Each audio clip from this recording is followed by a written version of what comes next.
বিসমিল্লাহির রহমানির রহিম। সর্বপ্রথমে আমি আল্লাহর নাম স্মরণ করছি, কারণ যার অশেষ রহমতে আজ আমরা 4200 এলএসপি দাবি আদায়ের জন্য এই সংবাদ সম্মেলন করেছি বা আয়োজন করেছি। আমি এই মুহূর্তে আমাদের আজকে সংবাদ সম্মেলনের প্রেস ব্রিফিংটা আপনাদের সামনে উপস্থাপন করছি। করোনা চাই না, কর্মসংস্থান চাই, খামারিদের পাশে থাকতে চাই, ইউনিয়নের শূন্যপদ এলএসপি দিয়ে পূর্ণ হবে। এই প্রতিপাদ্যকে সামনে রেখে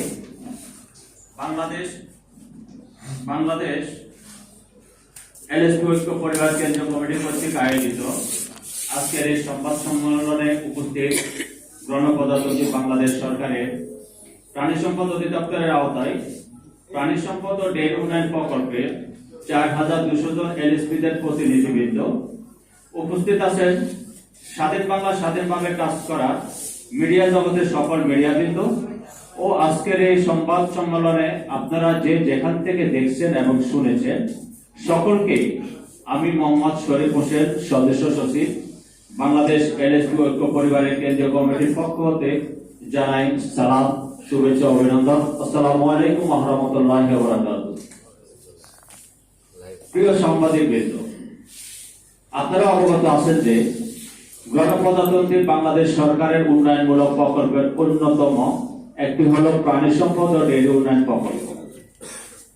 উক্ত প্রকল্পের অধীনে দীর্ঘ প্রায় 7 বছর যাবৎ আমরা প্রশিক্ষিত 4200 জন লাইভস্টক সার্ভিস প্রোভাইডার এলএসপি হিসাবে মাঠ পর্যায়ে দেশের মানুষের নিরাপদ প্রাণী স্ফুটিং ও আমিষ বৃদ্ধি, পুষ্টি নিরাপত্তা নিশ্চিতকরণ, কর্মসংস্থান সৃষ্টি, উৎপাদনশীলতা বৃদ্ধি, মার্কেট লিঙ্কেজ, বেসরকারি উদ্যোক্তাগণের সক্ষমতা বৃদ্ধি, আধুনিক ও প্রযুক্তিগত প্রাণী সেবা নিশ্চিত করতে এফএফডি, এলএসডি, পিপিআর, অ্যানথ্রাক্স সহ সকল প্রকার মরণব্যাধি রোগ নিয়ন্ত্রণে স্থানীয় পর্যায়ে দ্রুত কার্যকর সেবা প্রদানের মাধ্যমে জরুরি পরিস্থিতিতে প্রাণী সম্পদ সুরক্ষা, ক্ষয়ক্ষতির হ্রাস এবং খামারিদের আস্থা অর্জনের গুরুত্বপূর্ণ অবদান রেখে কাজ করে আসছি।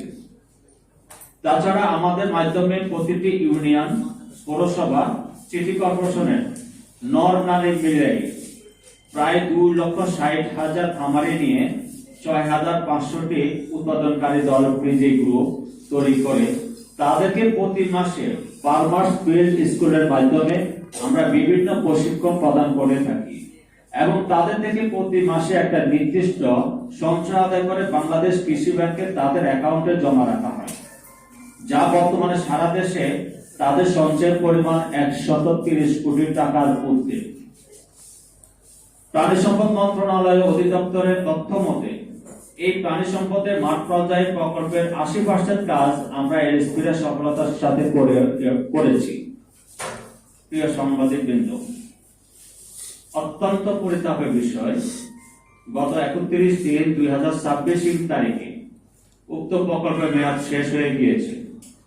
আমাদের পেশাগত ভবিষ্যৎ বর্তমানে চরম অনিশ্চয়তার মুখে। প্রিয় সাংবাদিকবৃন্দ, প্রকল্পটি চলমান থাকা অবস্থায় আমাদেরকে ইউনিয়ন ভিত্তিক স্থায়ী কর্মসংস্থান ব্যবস্থার দাবিতে আমরা সাবেক প্রধান উপদেষ্টা, মৎস্য ও প্রাণী সম্পদ মন্ত্রণালয়ের উপদেষ্টা এবং জনবান্ধব সরকারের মাননীয় প্রধানমন্ত্রী মহোদয় ও মৎস্য ও প্রাণী সম্পদ মন্ত্রণালয়ের মাননীয় মন্ত্রী ও প্রতিমন্ত্রী মহোদয় এবং প্রাণী সম্পদ অধিদপ্তরের সাবেক মহাপরিচালক সহ বর্তমানে দায়িত্বে থাকা সকল ঊর্ধ্বতম কর্মকর্তার নিকট সহ জেলা প্রাণী সম্পদ কর্মকর্তা মহোদয়ের বরাবর একাধিকবার স্মারকলিপি প্রদান করেছি এবং তাদের সাথে কয়েকবার বৈঠক করেছি। আমাদের দাবি আদায়ের জন্য ঢাকা জাতীয় প্রেস ক্লাবে হলরুমে এই পর্যন্ত 3বার সাংবাদিক সম্মেলন এবং সংবাদ সম্মেলন এবং ঢাকা জাতীয় প্রেস ক্লাবের সামনে ও প্রাণী সম্পদ অধিদপ্তরের সামনে একাধিকবার মানববন্ধন এবং অবস্থান কর্মসূচি পালন করেছি।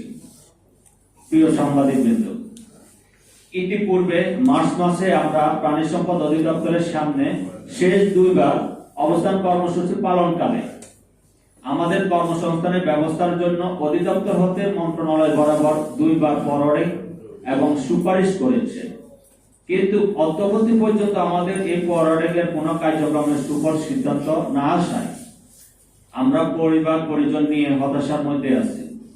তাই আগামী 7/6/2026 এই তারিখের মধ্যে আমাদের জন্য ইউনিয়ন ভিত্তিক স্থায়ী কর্মসংস্থার ব্যবস্থা না হলে সকল এলএসপিদের মতামতের ভিত্তিতে পরবর্তীতে আমরা আমরণ অনশন কর্মসূচি সহ ঘেরাও কর্মসূচি পালন করব।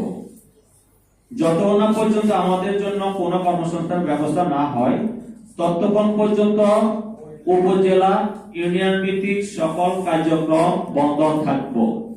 অর্থাৎ আমরা এলএসপিরা উপজেলা এবং ইউনিয়ন ভিত্তিক কোনো কার্যক্রমে উপজেলা কর্মকর্তা মহোদয়কে সহযোগিতা করব না, কারণ 31শে মার্চ আমাদের প্রকল্প মেয়াদ শেষ হয়েছে, আমাদের চাকরিও শেষ হয়েছে, আমাদেরকে অব্যাহতি দেওয়া হয়েছে।